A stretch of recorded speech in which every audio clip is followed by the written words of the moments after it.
ada yang mengatakan bahwa Nabi Ummi bukan merupakan Nabi yang tidak bisa baca dan tulis, namun merupakan pengertian dari Nabi yang bukan berasal dari Bani Israel yang tidak diberi kitab. Apakah betul seperti itu, Ustaz? Atau apakah Ummi betul memiliki arti tidak bisa baca dan tulis atau tulisan? Jazakallahu khair. Semoga Allah muliakan Anda dan muliakan keluarga Anda. Pertanyaan seperti ini sudah banyak lama. Ini warisan dari hal-hal syubhat-syubhat keraguan yang diresapkan oleh para orientalis di masa lalu. Ya.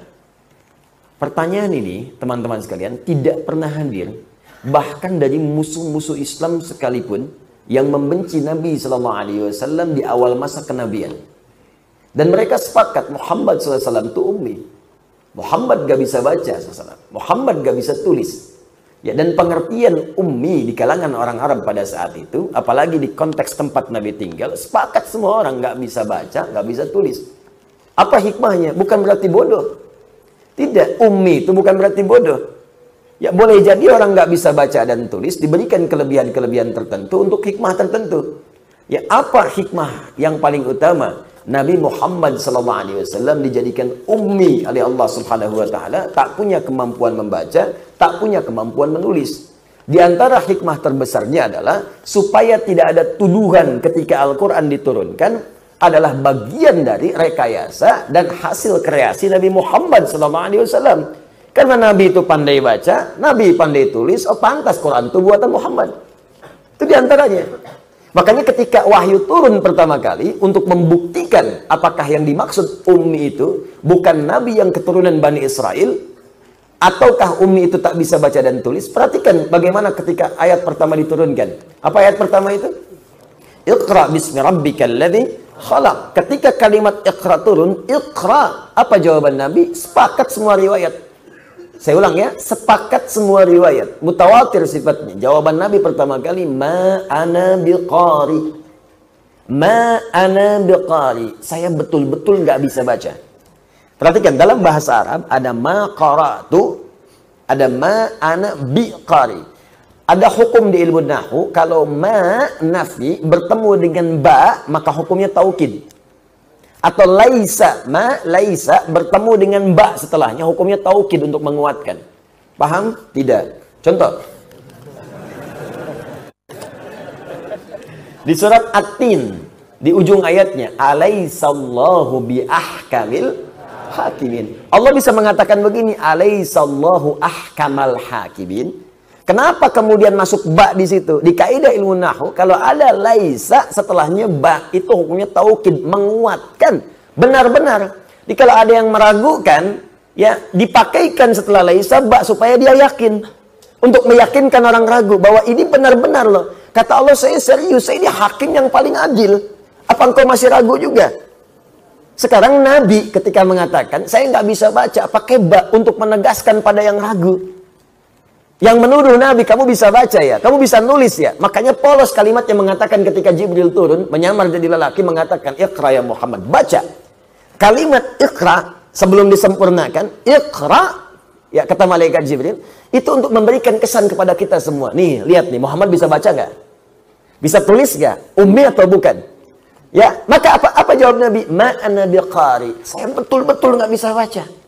Maka Nabi pun meyakinkan kepada kita semua, pada orang sekitarannya, saya betul-betul nggak bisa baca. Diulang oleh malaikat. Benar nggak nih? Iqra, sekali lagi. Jawabannya yang kedua sama, ma ana biqari, masih konsisten. Ketiga, Iqra, jawaban sama, ma ana biqari, masih konsisten.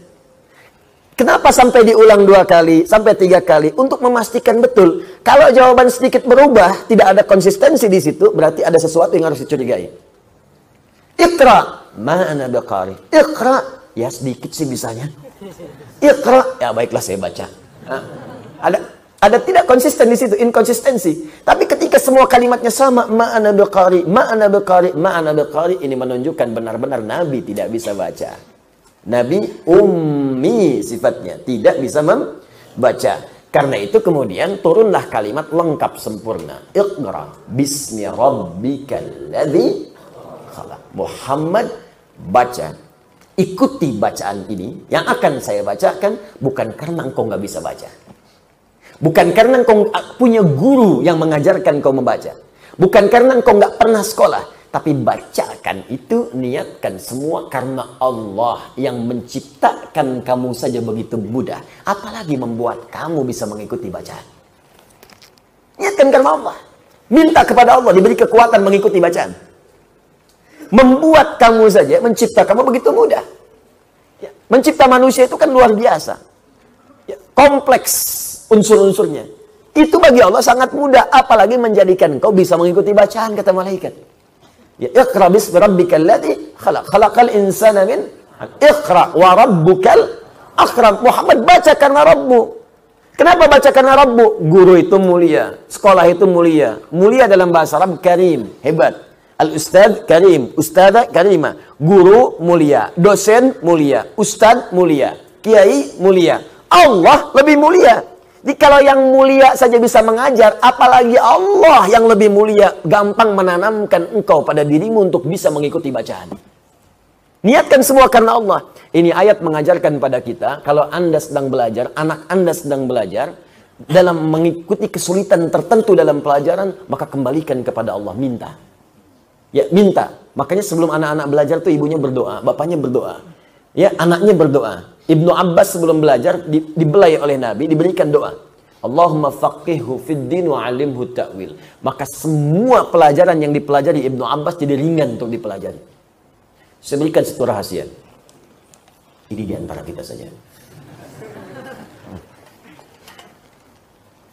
Saya tambah satu lagi, 2 rahasia. Lihat sini tulisannya. Bismillah. Iqra.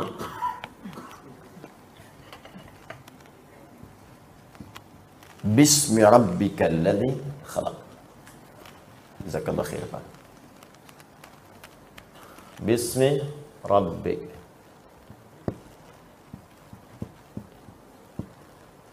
Kalladzi khalaq. Perhatikan sini. Fokus. Ini ada kalimat bismi. Iqra, bacalah. Bismi rabbikal ladzi khalaq. Niatkan semua itu karena Allah yang telah menciptakanmu. Maka Allah akan mudahkan semuanya. Sekarang perhatikan baik-baik. Saya bandingkan dengan kalimat bismillah. Bismillahirrahmanirrahim. Fokus. Bismi Rabbi kita, Rabb itu siapa? Allah kan? Baik. Sekarang bismillah. Ini bismi Rabbik, ini bismillah. Rabb adalah Allah. Satu nama di antara Al-Asma'ul Husna. Ar-Rahman, Ar-Rahim, dan seterusnya. Sekarang perhatikan baik-baik. Kenapa ketika di sini banyak ada alifnya? Ketika di sini alifnya dibuang. Fokus, fokus, awas. Dan dirasam seperti ini. Dan di sini ada makna. Bukan sekedar tulisan. Di sini ada makna. Ya, walaupun di sini orang mengatakan kasratul isti'mal, banyak digunakan, tidak ada makna di sini. Perhatikan teman-teman sekalian, alif dalam ilmu lughah, itu untuk menunjukkan sesuatu yang panjang, yang ada proses. Makanya di bacaan, kalau ada alif, sebelumnya dibaca a panjang. Kalau ada ya, sebelumnya i panjang. Kalau ada waw, sebelumnya u panjang. Rumus asalnya begitu. Contoh, hamzah, dal, ya. Maka sebelum ya, umumnya akan dibaca harokat kasroh panjang. Baca. Adi. Ya kan? Hamzah, ba, waw. Baca. Abu. Jelas? Taib. Sekarang teruskan sini. Fokus baik-baik. Fa. Alif, ta, ha. Baca. Fatah. Baik, fokus baik-baik. Alif biasanya menunjuk pada harokat fathah sebelumnya. Jadi kalau ada alif, maka huruf sebelumnya dibaca a panjang. Biasanya alif tak pernah bersentuhan dengan kasrah. Jelas? Alif tak pernah bersentuhan dengan kasrah. Nah sekarang perhatikan baik-baik. Di sini ada alifnya. Hamzah wasol asalnya dari kata ismun. Tapi di sini dibuang, di sini tidak. Dan harokatnya kasrah. Ini menarik. Ya, kalau hamzah wasol, kenapa tidak dibuang seperti ini? Kalau dia alif, kenapa muncul begini? Ini untuk menunjukkan karena alif fungsinya memanjangkan sesuatu, maka ditarik ke dalam fiqh lughah. Asalnya Nabi ketika diminta baca Iqra, sulit, panjang, butuh proses. Tapi semua itu dipercepat ketika semua dilakukan karena Allah yang telah menciptakan kita. Makanya alif ini walaupun panjang, hamzah wasol tak dibaca walaupun muncul. Orang-orang yang mengerjakan segala hal karena Allah, maka proses-proses yang panjang itu akan dipendekkan oleh Allah Subhanahu wa taala. Maka bagaimana mengerjakan sesuatu karena Allah? Tafsirnya ada di Quran surah kedua di akhir ayat 282. Dekati Allah dengan takwa. Maka muncullah kalimat Allah di situ. Perhatikan ayatnya. Perhatikan ayatnya. Wattaqullah wa yu'allimukumullah. Tingkatkan takwamu kepada Allah, maka dengan peningkatan takwa itu Allah akan ajarkan dan tambahan kamu percepatan pengetahuan. Karena itu orang-orang yang meningkatkan takwanya kepada Allah semakin dekat, semakin mudah meraih ilmu. Saya tanya pada Anda, yang punya ilmu siapa? Allah. Karena itu Allah disebut Al-Alim. Yang punya rezeki siapa? Allah. Karena itu Allah disebut Ar-Razzaq.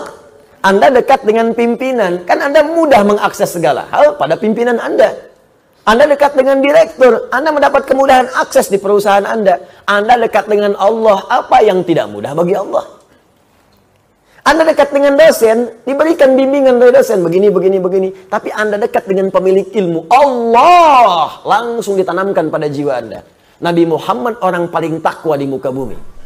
Yang tahajudnya 1 rakaat sampai bengkak kakinya. Yang kalau sedekah tak tanggung-tanggung harta terbaiknya dikeluarkan. Lantas apa yang terjadi? Terjadilah percepatan pengetahuan. Bahkan ketika beliau kemudian setelah itu menerima wahyu, pengen cepat membacakan dengan lisannya. Sampai turun Quran surah ke-75, ayat 16 sampai 18. Tadinya pengen cepat dibacakan, cepat, berusaha sendiri. Kata Allah, jangan, kamu ini orang paling takwa.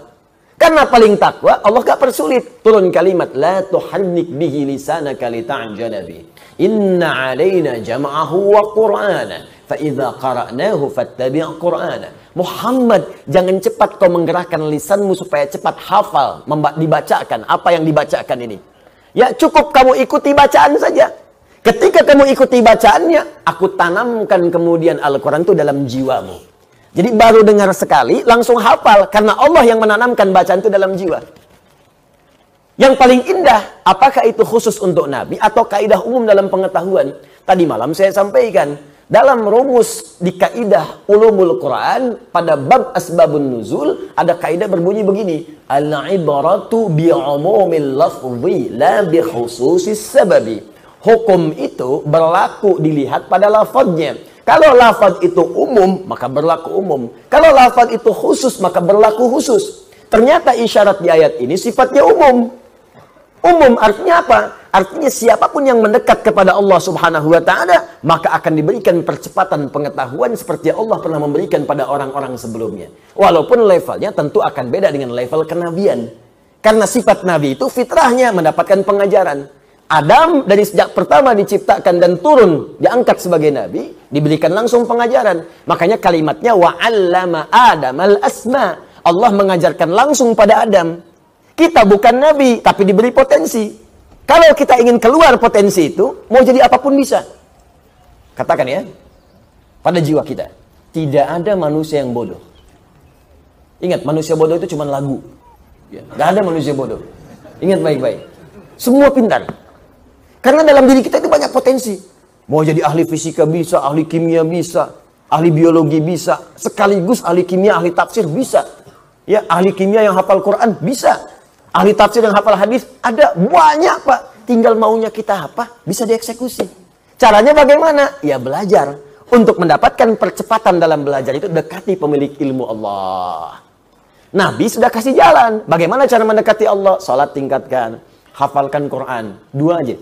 Ya, saya ingin berikan pesan penting, ajarkan anak-anak kita 2 hal dari sejak dini. Pertama, salat untuk membangun kedekatan dengan Allah. Yang kedua, minta dia menghafal Quran untuk membuka pintu kecerdasan dalam otaknya. Ya, penghafal Quran itu sudahlah. Kalau menghafalnya benar, meningkat minimal 3 kali lipat kecerdasan pada jiwanya. Cepat itu, cepat. Ya, itu sudah diriset dari luar, sudah ada. Riset terakhir menunjukkan bahwa kenapa penghafal Quran yang benar banyak yang pintar, karena Quran sendiri setidaknya punya 52.000 kosakata. Orang yang terlatih menghafal kosakata, maka semakin ringan dan encer otaknya untuk mendapatkan informasi yang lain. Gampang. Makanya orang-orang dulu pinternya nggak nanggung. Minimal 3 bidang ilmu. Sekarang cuma 1. Silahkan cek Pak, ahli kimia, biologi, fisika, bahkan dokter itu hafal Quran.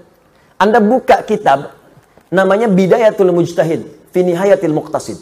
Disingkat Bidayatul Mujtahid, karangan Ibnu Rushd. Itu kitab tentang fikih muqarin, perbandingan pendapat-pendapat fikih. Apa hukumnya begini, menurut ulama ini begini, dibandingkan di situ. Anda tahu siapa yang nulis? Dokter bedah. Dokter nulis kitab fikih. Kan sangat menarik, Pak. Kenapa? Hafal Quran. Ya dulu orang seperti itu. Ngapalin Quran, jadi ahli matematika, jadi ahli ini, ahli itu dan sebagainya. Jadi banyak orang meriset ayat Al-Quran ketika dia menghafal bahkan. Nah, cuma kembali kepada awal tadi, bahwa Nabi disepakati dengan sejarah yang benar, berdasar dalil-dalil yang valid bahwa beliau itu ummi. Jadi kalau ada yang mengatakan ummi itu bukan itu, ummi itu sebetulnya bukan dari kalangan Bani Israel. Itu adalah racun pengantar untuk membuat kita ragu pada Al-Quran. Tidak akan selesai sampai di situ. Nanti ada kalimat setelahnya. Oh, ternyata Muhammad bisa nulis. Muhammad bisa baca. Maka muncullah kemudian itu Quran produk Muhammad. Karena produk butuh penyesuaian. Al-Quran produk sejarah. Karena produk sejarah mungkin berlaku pada hukum di masa lalu, tidak berlaku sekarang. Pernah dengar kalimat itu? Itulah kalimat-kalimat turunannya. Ya. Nanti kalau satu masa ingin belajar, nanti saya ajarkan. Saya belajar khatam setahun itu tentang Orientalism. Ya, setahun dengan tokoh-tokohnya dan sebagainya. Dan saat belajar, kemudian tokohnya masih hidup, itu biasanya kampus langsung mengundang tokohnya supaya langsung dilihatkan. Di pelajaran kita kemarin, pekan lalu, nih orangnya yang bicara nih. Gitu. Dan ternyata biasa-biasa aja, nggak pinter-pinter amat. Ya, pinteran si amat daripada dia. Ya. Benar, nggak pinter-pinter amat. Karena kenapa? Mereka kerjanya kerja kolektif. Kerja kolektif, kumpul bareng-bareng, ngeriset. Oh, ini di Quran ada gini, bagaimana cara membuat orang Islam ragu? Bikin bareng-bareng. Nah, kita kurang kerja kelompok itu masing-masing. Ya, bahkan mengelompok sendiri-sendiri. Pengajian aja kadang-kadang beda-beda. Setelah itu ribut sendiri. Ini nyalahkan ini, itu nyalahkan itu. Ya gimana kita bisa mengatasi persoalan yang kompleks kalau mengatasi diri sendiri aja belum mampu. Anda pengen nikahi putih orang lain, ngatur diri sendiri aja nggak bisa. Ya, Anda sekarang pengen bersatu, sementara diri sendiri merasa selalu benar. Ya bagaimana kemudian kita bisa mewujudkan hal yang kita impikan? Gitu. Jadi biasakan sekarang, coba riset. Nanti bulan depan saya coba akan adakan kebiasaan untuk meriset itu. Ada masalah apa? Selesaikan. Apa nih yang sering disoal oleh orientalis? Ya, misal nih. Oh, saya tidak bisa mengakui hadis Nabi karena baru muncul 200 tahun setelah Nabinya wafat. Misal gitu kan? Misal. Nah, itu pernyataan bodoh yang keluar dari orang yang paling bodoh, ya. Ya, gampang. Menjawabnya gampang. Kalau ada orang berkata begitu, katakan, saya pun tidak mengakui Anda sebagai manusia. Karena Anda baru muncul jutaan tahun setelah Nabi Adam wafat. Siapa Anda? Dia katakan, saya kan punya nasab. Ada bapak saya, ada ibu saya, kakek saya, nenek saya, sampai terhubung ke Nabi Adam. Hadis pun punya nasab, disebut dengan sanad. Makanya ada silsilah. Anda mendapat hadis, baca dari kitabnya Al-Bukhari. Khairukum man ta'allama al-Qur'ana wa 'allama. Imam Al-Bukhari nggak ujuk-ujuk langsung ada hadis karena nggak pernah ketemu Nabi. Maka diterima dari Hajjaj bin Minhal. Hajjaj bin Minhal menerima dari Syu'bah. Syu'bah menerima dari Alqamah bin Marthad. Alqamah bin Marthad menerima dari Sa'ad bin Ubaidah. Sa'ad bin Ubaidah menerima dari Utsman bin Affan dan Ali bin Abi Thalib. Keduanya menerima dari Rasulullah SAW. Semasa itu namanya sanad, Joni. Betul. Paham? Nah itu udah banyak muncul sebelumnya. Nah itu dijawab oleh kita sampai tuntas. Sampai nanti nggak ada isu lagi itu di kemudian hari. Nah sekarang kalau Anda baca yang sekarang-sekarang, itu pertanyaan klasik yang sudah selesai. Cuman orang sekarang nggak belajar jawaban-jawaban orang masa lalu. Sehingga kadang-kadang cepat kaget, gampang kagum. Kagum. Ini ikut-ikutan nggak sholat. Ikut-ikutan nggak puasa. Adhannya salah di masjid kosong, tempat ibadah lain adhan. Jadi ada sesuatu yang keliru di sini karena nggak pernah dijawab persoalan itu. Baca dulu, luaskan bacaan, luaskan. Nah, itu diantara satu persoalan. Nanti banyak Pak, banyak sekali. Ada yang nyoal Quran, nyoal hadis, nyoal Nabi. Nyoal Nabi paling banyak. Ada yang nyoal istrinya Nabi, nyoal Sayyidah Aisyah, dituduh begini, tuduh begitu. Itu udah banyak dari dulu. Jadi yang sekarang telat gitu. Ya. Allah Taala alam.